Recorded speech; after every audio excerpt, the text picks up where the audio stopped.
बिस्मिल्लाहिर्रहमानिर्रहीम। दोस्तों, आज ना मैं अपने देश के एक उस हाकिम नाल मुखातिब हाँ,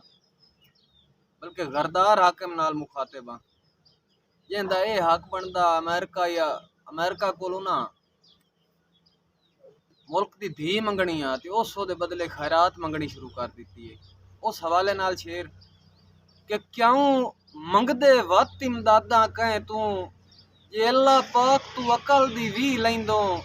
बेशक अब्दुल कदीर ना होंदो तोड़े सुर तनवीर सजी लैंदो हक तख्त ते ताज दे नाल ठाइंदो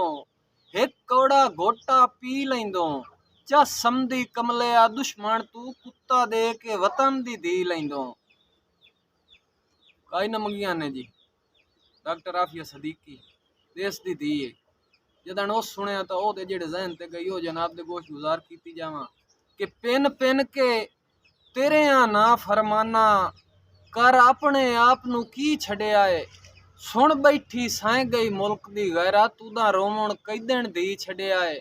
और कैथों मंगिए हक हकदार हो के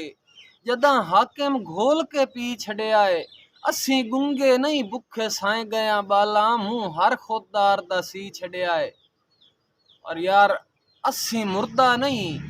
साढ़े ज़रफिन मुर्दा अन्ये ना दे जिंदाबाद आए हर शाम नू वेच वटा के हटना ईमान नू काबले दाद आए